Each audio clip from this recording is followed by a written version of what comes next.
Well, hi, everybody. Welcome to our webinar today, and thanks for joining us. The webinar Insurance Playbook, launching a customer journey management program that delivers. My name is Claudia Panfil, and I am the Chief Marketing Officer here at JourneyTrack. For those of you who aren't already familiar with this, and I hope most of you are, JourneyTrack is the AI-forward customer journey management platform that transforms how enterprises map, optimize, and track their customer experiences. With innovations like Journey AI, Persona AI, and Storytelling AI, JourneyTrack unifies data and intelligence to help teams reduce churn, accelerate growth, and improve CX ROI. So we work with several highly regulated industries, and we appreciate the unique challenges that customer experience professionals face in the insurance industry specifically.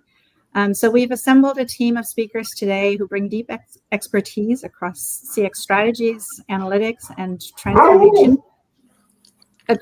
across these challenges. So first of all, sorry, that was my dog who has been outside all day. Okay, so let me introduce our speakers today. Sorry about that. First of all, we have Michelle Beeson. Michelle is a CX advisor with JourneyTrack, and she is a former Forrester senior analyst who has spent over a decade guiding Fortune 500s on CX excellence. We also have Bob McGinn, who is also a CX advisor with JourneyTrack, and Bob has previously held leadership roles with Genentech, Forrester, and Blue Shield of California, among others. And last but not least, and I actually don't think she needs an introduction, but we have Anya Rodriguez. She is our founder and CEO, and Anya is a pioneer in journey management and AI innovation. So before I turn it over to Anya, just a couple of quick notes. One, yes, we will record this webinar, and yes, we will send it out to you. And I see that some of you are already using the chat, which is fantastic. Please put your comments, into the chat, your questions into the chat. The more of this can be, a conversation, the better. So over to you, Anya, without further ado. All righty. Well, thank you, Claudia. And thank you for your puppy to make a fun visit to our webinar here today. Welcome everyone who's joining us. We had a really beautiful number of folks who signed up for this webinar. So it's super exciting to see that there's so much interest in this topic. First, we're going to start off, and I'm just going to set some sort of background to for those that are maybe newer and don't understand what journey management is or why it's important. So I wanted just to kind of quickly start by touching that and sort of why it's important now, especially as people try to scale and think about, transforming businesses to be more customer centric. So historically, journey maps have been used to basically tell the story of what's happening from a customer perspective. Many, I own an agency as well, Key Lime Interactive, and we did a lot of work with static journey maps, trying to help people, tell the story. But as time has progressed and technology has advanced, obviously, the idea of more, real time, really more connected maps is really become centered to really understand that customer end-to-end experience. And so JourneyTrack was born into that. And we're one of the founding members of a new institute called the Journey Management Institute. And what our institute defines as journey management, it just doesn't just include tools like ours, it includes orchestration tools, analytics tools, and the like. And their formal definition is this, and I'm going to read it. Journey management is the discipline of orchestrating, optimizing, and analyzing customer interactions across all touchpoints and channels in real time to deliver seamless, personalized, and meaningful experiences. It integrates diverse systems, and its approach is to ensure that the flow of actionable data, consistent journey context, and alignment of organizational goals. So I kind of use it as the pretext here as we talk today. I invite those that are on the call that don't know what the Institute of Journey Management is to take a moment, maybe visit. It's i4jm.com, I think is the webinar, the actually not the webinar, the URL. And you're welcome to look at that. The initial founding members are folks who are sort of the top leaders in journey management like tools. So it's a really neat, interesting place to get the intersection of technology and thought leadership and the such. And not just giving them a plug, but just because it's really not, not that we're making money off of it or anything, but there is some membership stuff there and the likes. And so I welcome those to think about that. But with that, let's go ahead and get started. And I'm going to start off and first talk around, spend about 10 minutes talking about the particular challenges for insurance. And the first question, I'm going to send it to you, Michelle, first. And, from your perspective, from an analyst perspective, I'd love to hear your thoughts about where insurers are excelling, where they're struggling when it comes to maturity, and especially around CX and CX programs. Yeah. I mean, first, journey management, that definition is so all-encompassing and seems overwhelming. But the way I like to think about journey management is, like, to your point about growing in maturity, is this evolution from the static maps and reporting on what's happening, moving through to more bringing in the data, demonstrating a more dynamic interaction with the journeys and connecting that to business impact and orchestrating across the business. So it's moving from this static entity to action, to connecting across teams, to actually, creating impact by having many different teams executing journey improvements and connecting that all full circle to how is that improving our business as well as customer experience. And in that vein, for insurance in particular, I think it's almost easier to say where everyone's struggling, because it is a struggle to do. It is not the easiest thing to just switch on and do journey management perfectly and at the highest maturity. It takes time. It takes change management. But one thing I think insurance companies have done well, particularly over the past 5-10 years, considering insurance, the way customers engage with insurance is very unique compared to other industries. The cadence is not frequent, and more often than not, traditionally associated with a negative experience. You're making a claim because something probably bad has happened, or impactful has happened, or it's a renewal.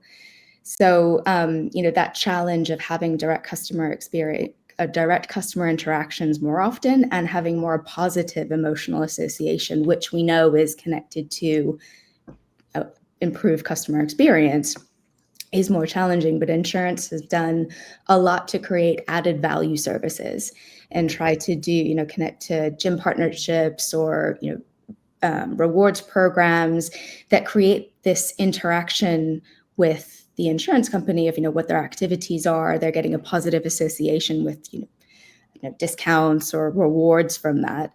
So that is something that I think has been well done in terms of trying to get more customer interaction, more direct customer insights. But I think a perennial challenge, particularly for insurance companies, but not only insurance companies, is the struggle of data and connecting a lot of disparate lines of business, different systems, different ways of working, and bringing all of that together, whether it's customer insight or even business metrics and business insights, because that is what is needed to get to what I was mentioning about connecting everything back to business impact, which is really where you start to get to the crux of journey management and higher levels of maturity. So I think that while it's something that has been worked on, it's still this perennial struggle, I think. I don't know, Bob, what your view of that is.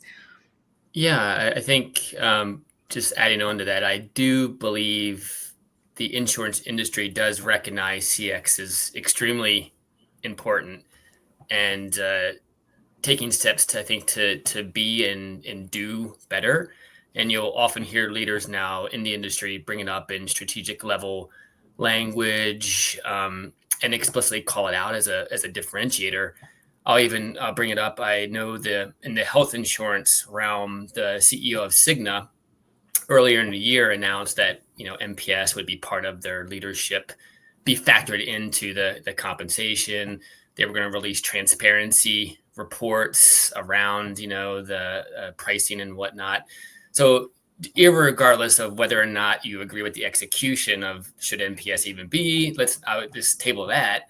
But I think that highlights that leaders in the industry recognize that this is important. And how do we make that experience better for our customers? And like you said, Dave, you have seen initiatives around trying to increase engagement, better experiences with investments in digital as well, and technology that they're using to engage with customers. So I do think there are strides being made, but there are lots of opportunities, both for the industry and then how CX teams execute around that as well.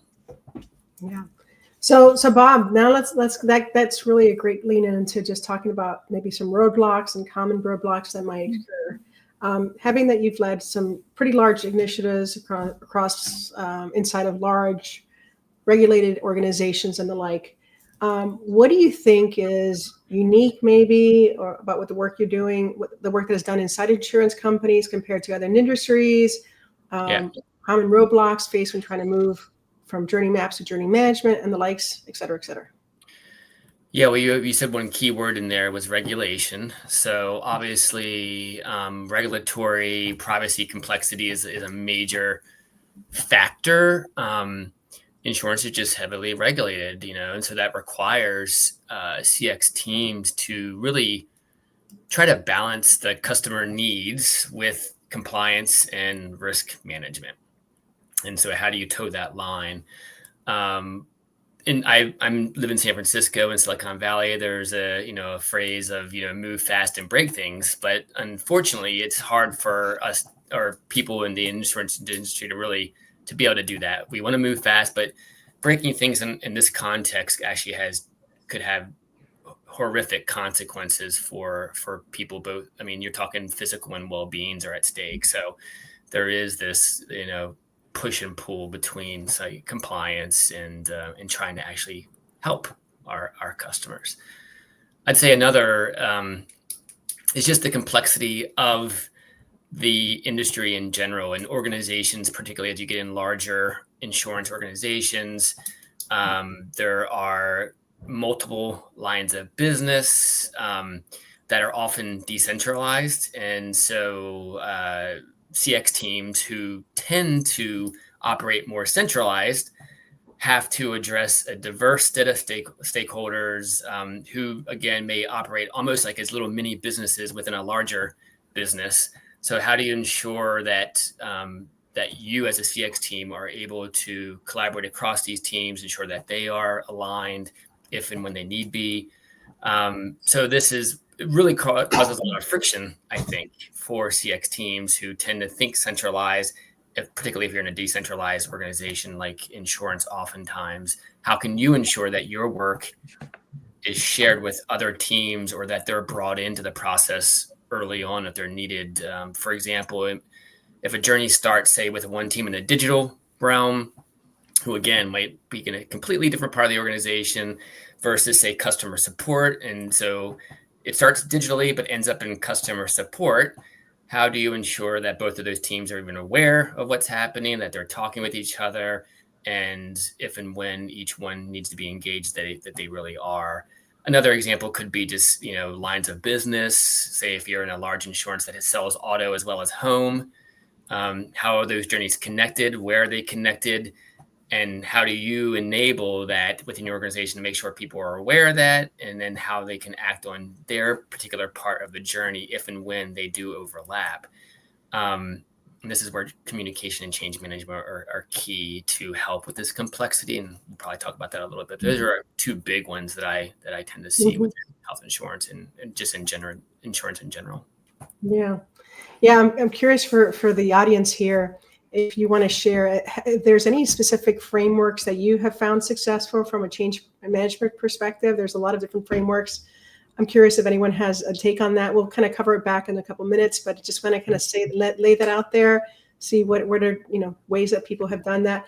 Anyway, let's move a little bit now into foundations of journey management. Spend a couple minutes on that, and for especially Michelle, I'm going to start with you. For leaders who haven't yet formalized any journey management practice of sorts, what do you think where should they start? What creates the momentum that they need? Yeah. I mean, the journey management process, it's funny, it doesn't preclude having done a lot with customer experience improvements and, executed a lot, but creating this management process where a lot of different teams, to Bob's points, different teams that are perhaps used to working pretty separately and have a business lens rather than a customer lens primarily. Setting the foundations of a shared understanding is key. And that, again, takes time, but it's a CX vision, but also a shared understanding of why should they care? So being able to present that working with customer experience is actually connected and reinforcing and helping these teams achieve their business priorities. So there's that connection. And to do that, often the successful companies and teams have got executive support, because that also helps them to navigate this cross-stakeholder, cross-team challenge of building engagement, building buy-in, which again is a process. It's that establishing the value. Why should we care? What's in it for us? How is it actually going to help us? A shared understanding of the customer, so that actually in the midst of how we work so separately, there's a commonality in the customer experience that we're supporting. And sometimes tactically it's, to do that, it could be doing co-creation of mapping exercises. So rather than just create the journey map, bring key stakeholders together and key teams, and not only do the journey mapping, but connect down more into service blueprinting, so that the teams can see where their work is connecting with the customer experience and how that's overlapping with other teams and the interconnectedness, so that they are involved in the creation. They're building the understanding and the engagement. And a lot of it is also going back to connecting what you're doing to business impact, to go back to what's in it for these teams. Why should they care? It's that working on customer experience improvements is going to get to their business outcomes and their business priorities. So that connection to, proof of concept and Bob, metrics is key. do you think anything to add on that? Yeah, and I'm so glad you started off with maybe level studying on a definition of journey management. So I think that is also a great place to start. Of everyone on this call, particularly, well, if you don't own the journey management, how do you fit into a journey management strategy? And so I think that is pretty key. Of someone ideally is thinking about the whole, even though you might only be focused on one part of that whole for at one particular time. So I think that's important, of having a vision on, say, what does this look like for our organization? And again, it doesn't have to be crazy complex, but something that you can share with almost anybody at the executive or down to a frontline, team member level. This is what this whole thing is, and this is how this component that we're working on today fits into the whole.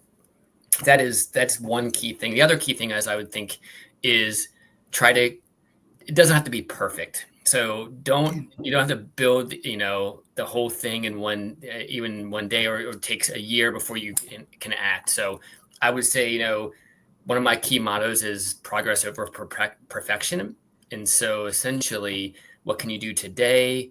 What can you do in 6 months, 12 months, 18 months? And that's why it connects to start with your vision. You can work backwards. And how do you get to that vision to have a journey management program in place? Because it's not going to happen in day one, unless, if you're already at that spot, awesome for anyone on the call. Lots of people are at different phases of this whole thing. And then that, how do you get to where you want to be, and start small and build from there. Yeah, and that's actually a great point, that, again, they're setting these foundations, but also thinking about, if you're thinking about where to start particularly, or maybe you need to reset and, build a great solid case to bring in other parts of the business, think about a specific journey, or maybe it's a specific team that's actually more amenable, more receptive, more engaged. And focusing in on, one journey, one improvement, one business priority, and working through that journey management process, connecting back to success metrics. So you've got the use case effectively to go to different teams and say, look, this is what we can do for you. And, this is how it can work. Yeah. It's interesting. I've seen segments of this for the last, decade and a half, probably, or so, ever since back in the days, Adaptive Path created that big sort of journey map. That was the Amtrak journey. That's sort of where a lot of clients were like, oh, we want one of these, all this stuff. we've seen like over the whatever. So that was probably in early Ox. We've seen a lot of variations where people have tried these, small siloed. And what I've seen is those types of engagements are much more, likely to succeed, and then you can scale, right? So one of our clients, we did that in like one product, one region, and then we went to multiple regions in that perspective. And that's been there even before any of these journey management tools existed, right? So the practice of doing this has sort of been there, but it hasn't been formalized. Now we're seeing like what is now more of a formalization of that, like whether you had UX researchers, designers, service designers, CX folks coming together, right? Voice of customer, finally coming together because most of the teams couldn't kind of pull it together. So Bob, I'm going to ask you a question. You've coached teams, through this alignment before, right? I kind of put out there, and it's interesting. The Service Design Network put together a book club sometime earlier this year, I can't remember when, on these like change management frameworks and things like that. A lot of people don't know about them here and there, but it even then take away that from a sort of side point, something for people just to kind of look at. You've coached teams through this, and you've seen a lot of resistance through time. What have you seen? How do people overcome it? What kind of advice would you have for those listening in? Yeah, I mean, I think some of the common resistance points that I've encountered would be a few. One would be just competing priorities throughout the organization, and where CX initiatives may not be included in those priorities, or maybe they get deprioritized on a consistent basis. But connected to that would be one of the key reasons that comes up is maybe unclear ownership or accountability for initiatives. So ensuring that really is part of the process early on. And I think we'll kind of get to that in a little bit. Connected to that, though, is also there is fear of additional or added work. So there's another initiative that's coming up. How's it going to impact me? If I'm like a team member, someone that's actually engaging with customers, how's it going to impact my day-to-day? And it's going to be just more work. And then the big one, because this is all kind of think feeds on each other, is skepticism that this work will actually drive real impact for the business or customers, or both. And so I think really a key way to overcome those is to have frameworks in place to help with the journey, bring people on board with awareness, engagement, and kind of continuation. But I think just from a pure journey standpoint, and journey management is aligning the journeys with key priorities for the business. Mm-hmm. So kind of if you're off doing something else and the business leaders are telling you this is important and you're kind of over here, how can you ensure that you're aligned with the business, even though this part might be important? How can you make sure that you do get aligned with, say, what's really, really important to the business at some point? Ensure that leadership and the team own the work. Again, that goes back to the accountability, and how do you reframe it not as extra work, but it's really a way to focus the work on what most matters to customers and to the business.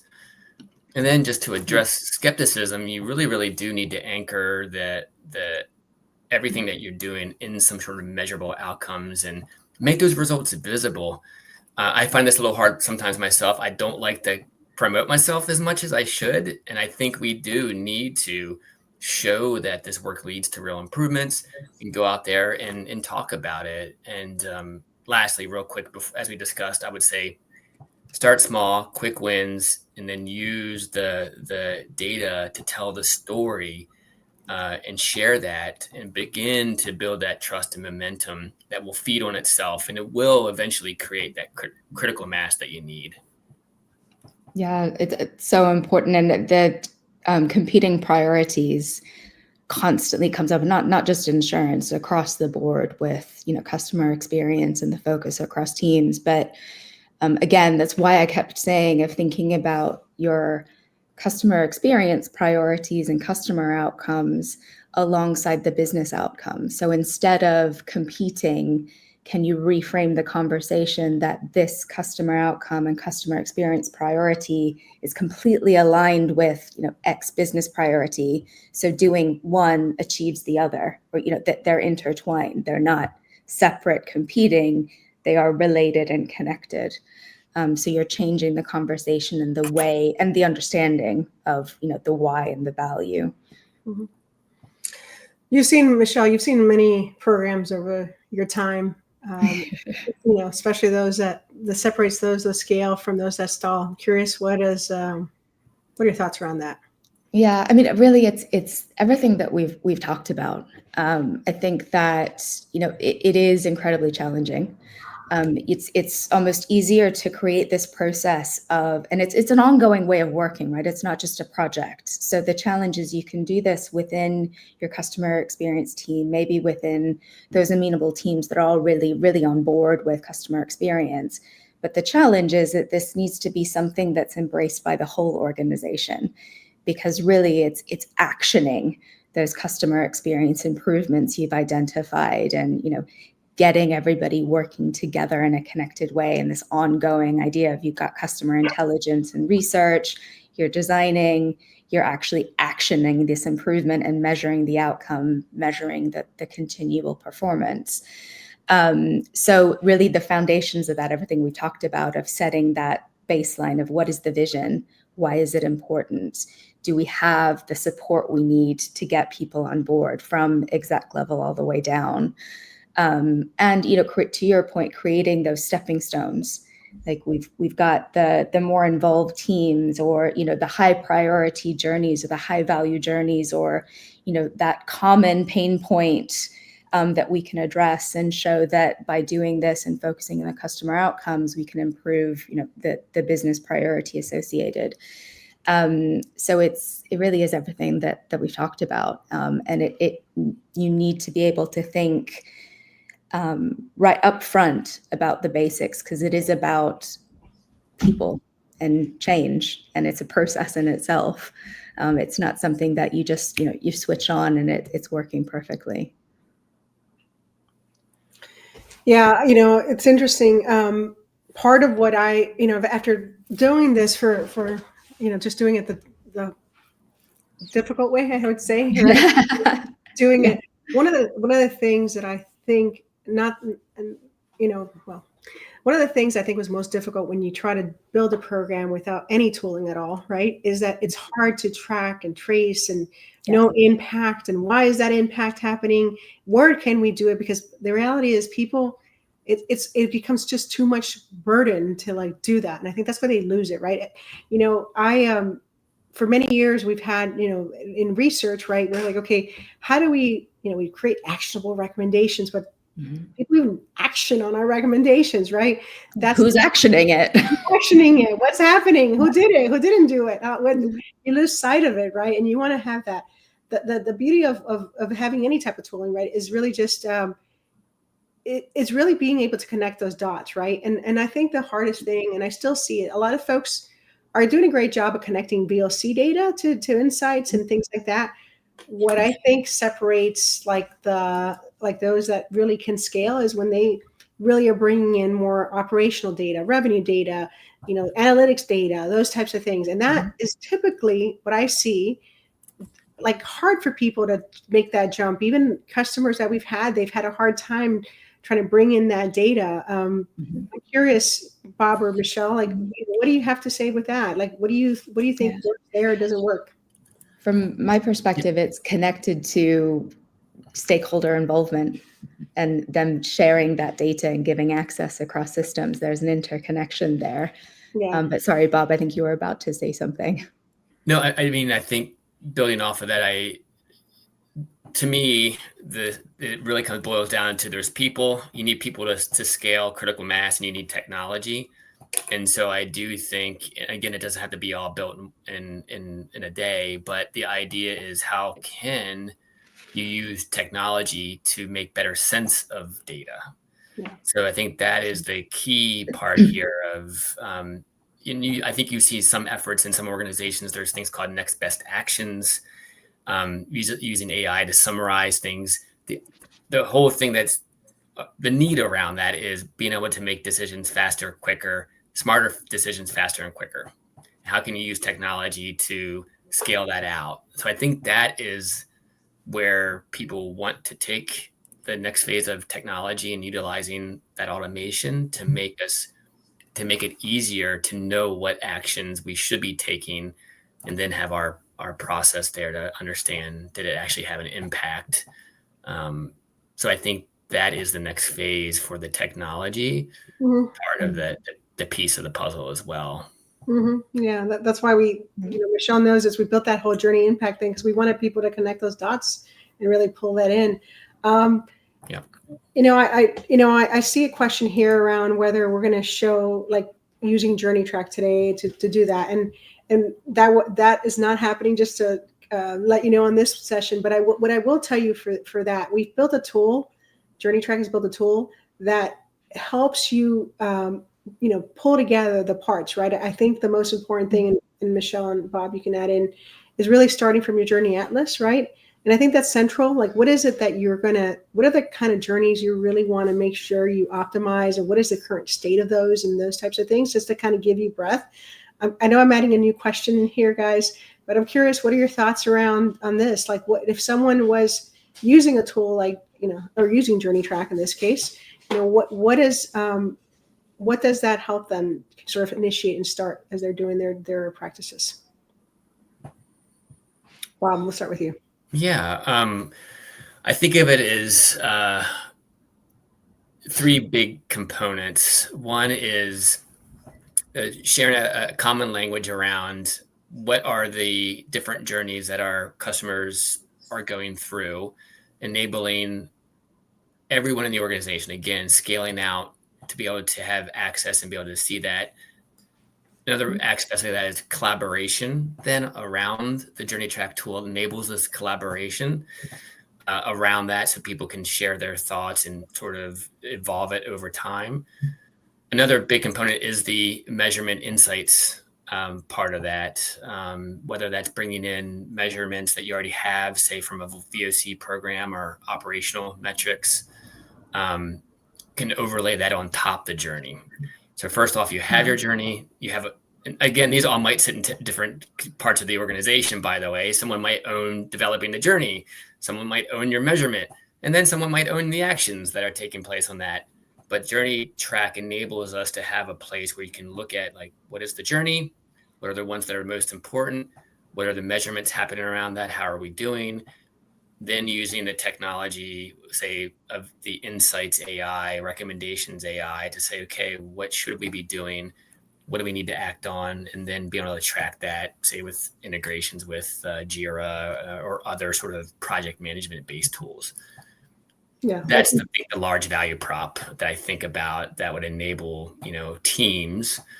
But again, I just shared a lot that's pretty mature. So again, I hope I don't overwhelm you, but think that, you can utilize a tool to start wherever you are, but eventually get you to kind of a mature state.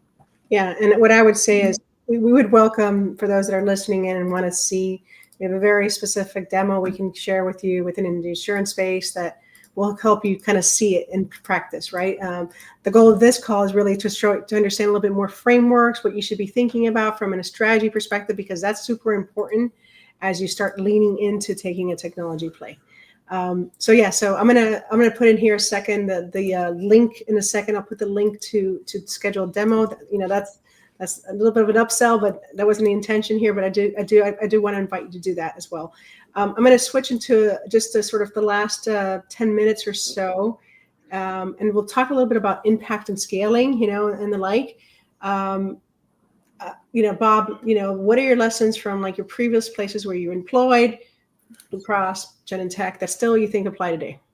Yeah, I wish I could go back in time sometimes to my younger self with some of these recommendations, because hindsight's a great thing. Yeah, because I think I made some mistakes along the way. But so some of the things lessons learned would be, again, I might sound like a broken record, but start with an outcome or impact and almost work backwards from there. So there's the combination of, say, feedback, customer experience, perceptions versus what's actually happening, versus like operational or business metrics, and how they complement each other. And don't do anything until you ask, what is the impact of, for the customer and for the business? And if no one can answer that question, that might not be good. And so that's why I would even make sure my stakeholder can answer that question. What is their business case for doing this work? What will actually be done with the results? Is someone actually accountable to do anything, prepared to act on something that we find out? And if all that's sort of willy-nilly, then I'll be like, well, we need to take a pause, because again, before you do anything, that really needs to be answered and have been thought through a little bit. Otherwise, I think that's where it could fall flat, going back to the skepticism that's coming, I think for a lot of our programs, I think starts there. And then lastly, it's another big one is just change management. Relationships are huge. More important. I mean, if you think it's important, double down, because you maybe not actually giving it as much importance as it requires. You really need to ensure that you have executive sponsorship. There's a business owners at a functional group level. You need team support. Now, not everybody has to love you, but at least hopefully some people love you, some people like you, and then you have a plan for how do you convert people that don't like, maybe people don't even like, I don't know, but how do you convert them? And so success in this journey management practice really depends on ownership across functional level, alignment on like the decision making, who's going to take actions, who's going to be accountable for this, and then having tools and processes to support all of it. And then lastly, relationships. We as CX practitioners, journey management practitioners, rely on multiple groups to scale what we want to do. Even implement the technology tools that we want to implement, we rely on teams. So it's really important to build and nurture those relationships. There's constant turnover in organizations. This is one thing I failed at one point in my career doing, is we had a lot of turnover. I assumed everybody thought what I was doing was amazing, versus actually just going and knocking on everybody's door that was, ensuring that we were all aligned. So don't assume new leadership is actually on board or even aware of what you're doing. You need to put in the time and make sure that they are. Yeah, I love the comment of relationships, because it's somewhat obvious or easy to say, like, no, the different teams' priorities and align to priorities. But actually, there's even more of a nuance, whether you want to call it politics or relationships or just different people, of knowing what is that stakeholder, what are they interested in, what is their top priority. Because there might be the priority for that team, but are they, a data person? Are they more into the nuance of things? Like how do they respond? And so changing how you engage with them and how you share success or report the performance to them, making sure that you are connecting to that individual appropriately and to what they're going to respond to build that relationship and be on their level and their perspective. Yeah. The thing going back to, and I know I've just been touching here, but there's the thing that I think one thing I would add to all this is, like, one of the things I like for one of the change management sort of models is Cotter's. And what he says is you got to create a sense of urgency, right? That's like the first step in it, right?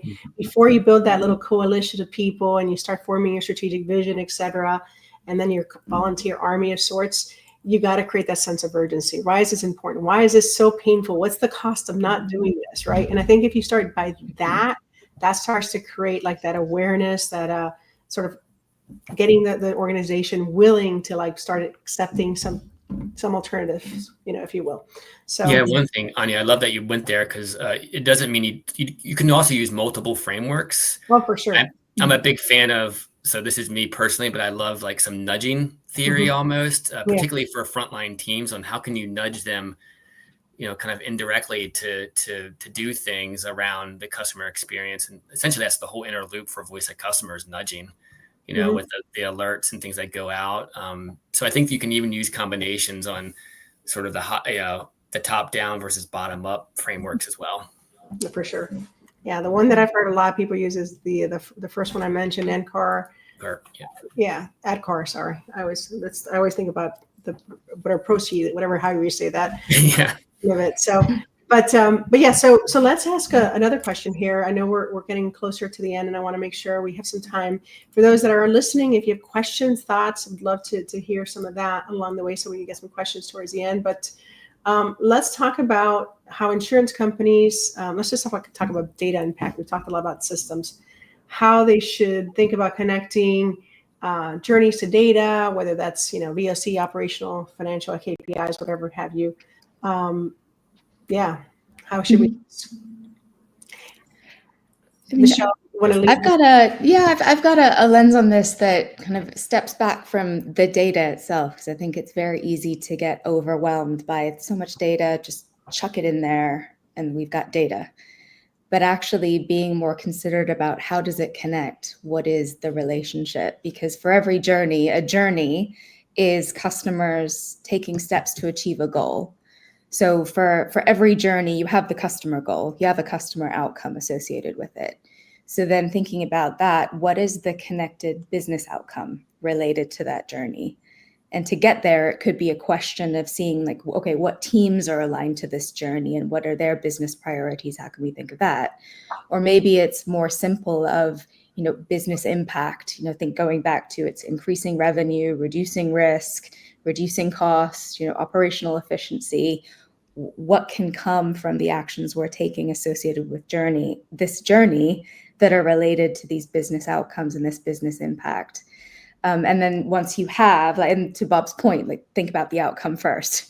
You've got the customer goal. What's the business goal for that journey? And then what are the aligned metrics to each of those outcomes, whether it's customer or business? So what's the right metric that gets you answering, what does success look like? What's a metric that's going to tell us how close we are to being successful at reaching that customer outcome and this business outcome when we're considering this journey?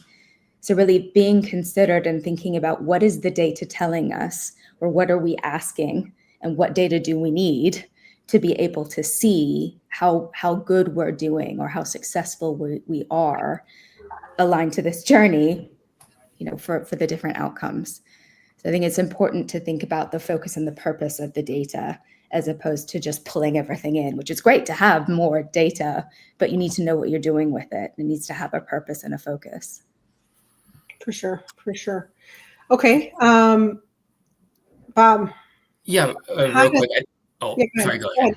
Go ahead. I was going to say, I think only bit on that, I think I would, one key thing for me is there's a KPI versus data. So maybe a KPI would be, what's the business KPI? What's our maybe customer feedback KPI? Those two things. And then there's data, all the data that we can use to support that. That sounds very complex, but the idea is I try to keep it simple. You have a perceptual metric, a business metric, and all the data that can help tell what's going on with both and how they're interrelated. And again, that goes back to your stakeholder. Most of the time, don't necessarily need to get them in the weeds of all the sausage making that's going on to tell the story, unless that stakeholder needs to look at it. But that's what I would try to do, is keep it simple, and then have a story that makes sense, and then have all your documentation that can back it up if you need it.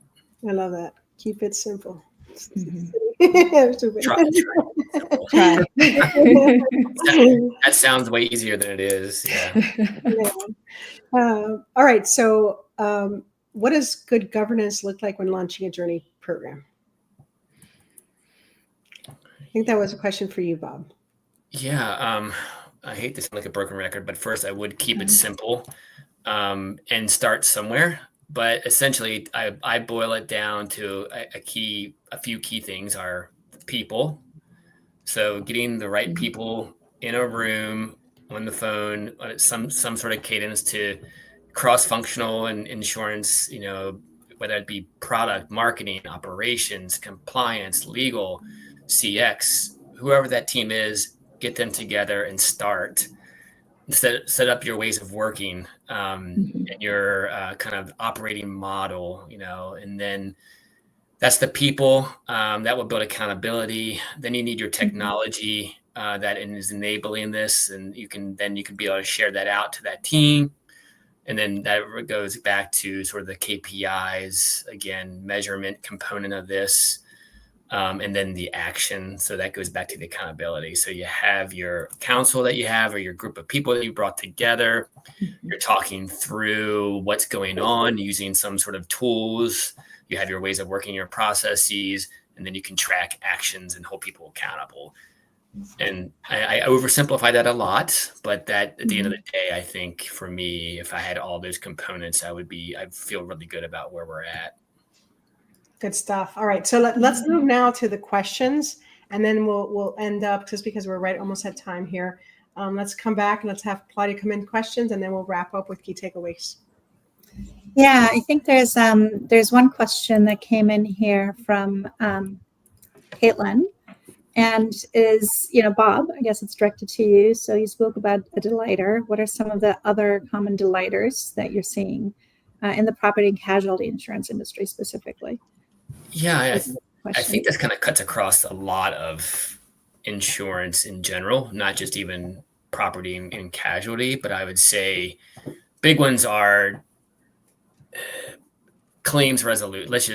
It's claims resolutions, the process around that, fast, frictionless process. Even, even if the end result may not be exactly what the consumer wants, if it can achieve that first part, that might make it a little bit easier to swallow. But then another big one is transparency.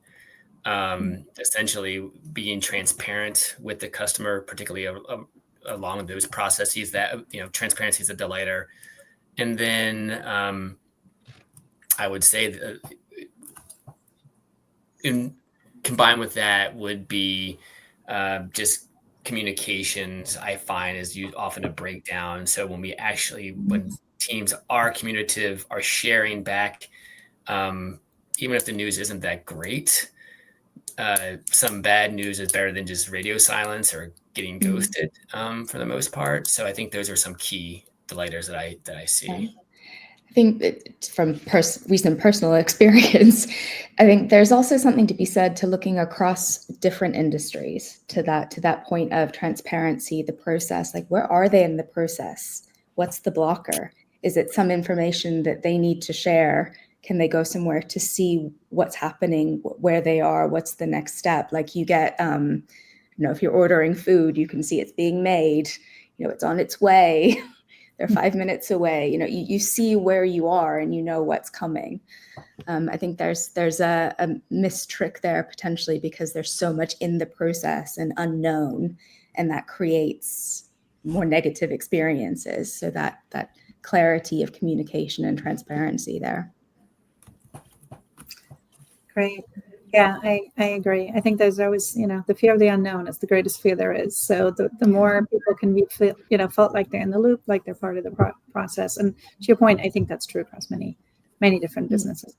I would add that, there's now sort of a movement to, like, maybe, and you think about it from a journey perspective, maybe the risk prevention advisory support person, like, where you can create those journey moments, like, hey, give them advice, give them something useful, make them feel like they're your partner versus, so that personalized, proactive, value-added stuff is something that's a delightr for sure, in my thinking. Mm-hmm. Yeah. There's another question here from Anil. I don't know if I'm saying your name correctly. I hope I am. So I think the question here is really sort of what challenges or maybe roadblocks, have you found in journey transformation specific to the insurance industry? I don't know if you have any examples that any of you can share with Anil. Yeah, for me, it's going back to the general, then financial services, insurance, the stakeholder engagement. It tended to be, whenever I was speaking to clients, it was more about tactically, how do we get people involved? What can we do? This champion program, we have a champion across different teams, and they're our point person to promote this and educate their team. How do we effectively communicate with different stakeholders? It's that execution part, but execution across many disparate individuals, teams, priorities, and being able to manage that. What tactically and practically can you do? Yeah, piggyback on it. I have seen. A challenge is, and actually this is a challenge for all of us, I think, that are attending, is we are all change agents. Essentially, we are catalysts for transformation, and we have to view what we do that way. And so, first and foremost, that's maybe a mind shift a little bit for people. And so I think is if you have that mindset, then how maybe you are actually just in this one component, maybe you're just designing the journey right now, then you hand it off to someone else. Well, actually, when you hand it off, can you have a broader view? Can you bring that broader view into your perspective? Or is someone else at least on point for that broader view to, hey, again, this is part of journey management practice, not just a journey map, not just a measurement component, and not just, using Jira. How do you throw this all together? And even if you are just one component of it, you could ask those questions and begin to see, can you push other people to think that way as well? And so I think that's something that we could all do. Yeah. I see legacy systems being part of the challenge, all the sort of the technical debt that's out there that creates like these silos of data. People don't have enough data flow.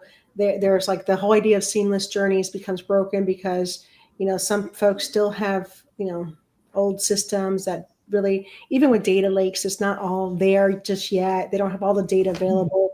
And so all this fragmented data and the siloism that's occurring still in insurance, although it's getting better. I will tell you, insurance is probably one of the most active right now in trying to transform. So if you're not there yet, I would welcome you to start thinking about it, because we're seeing the most spike in insurance companies. That's why part of why we've really sort of focused in a little bit here is that we're seeing a lot of customers, insurance companies coming and really starting to create these programs and really start to look at technologies to enable it.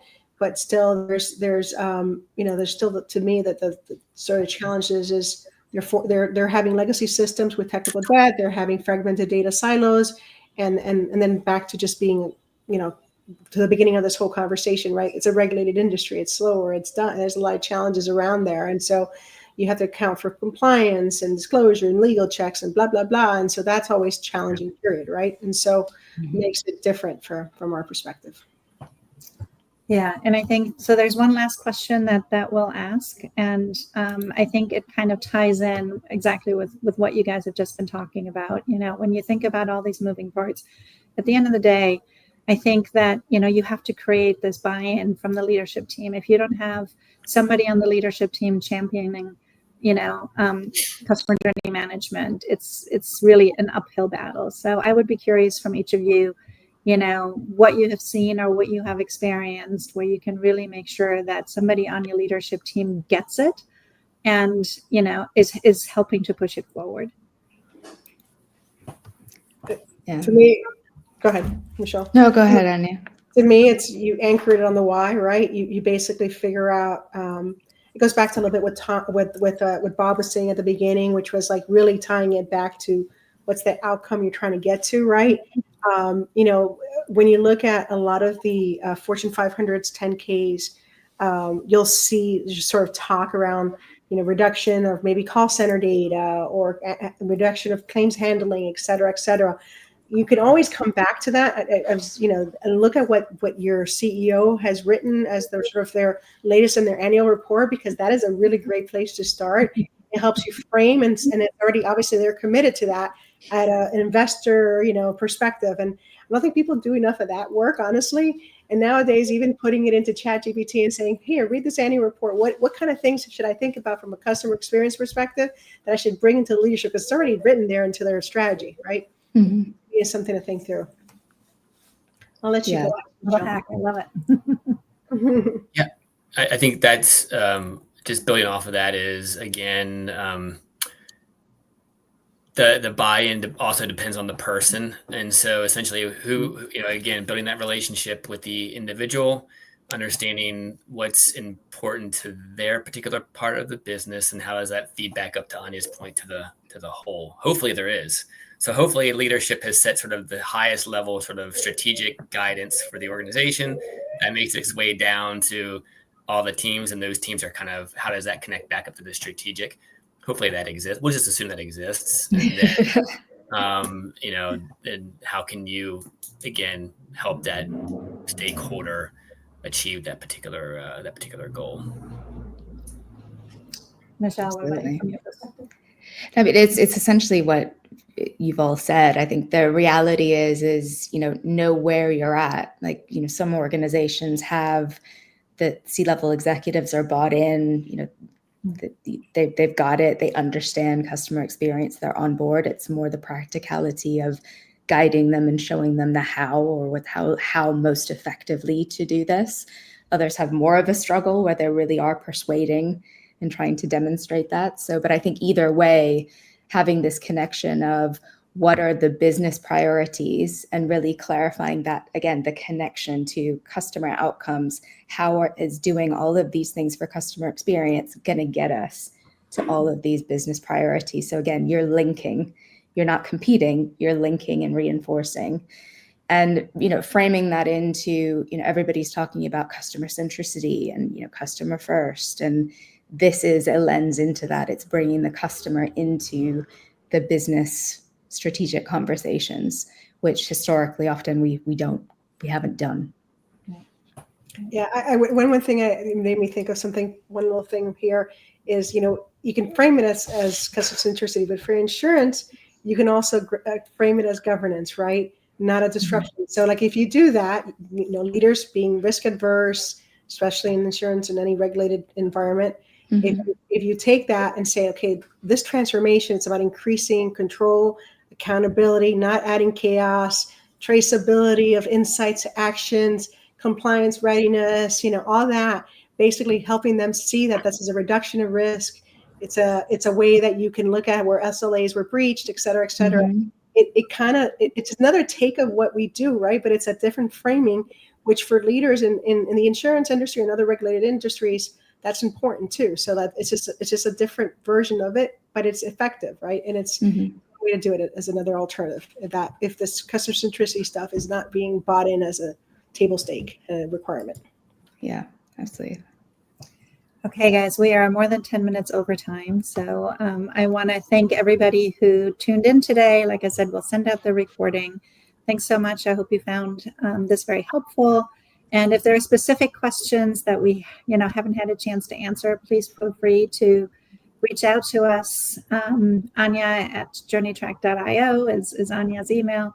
And Michelle and Bob are both part of our enablement team, so they can help you, set up those initial structures that you're thinking about, or how to think about your strategy, how to think about your vision, any of those topics.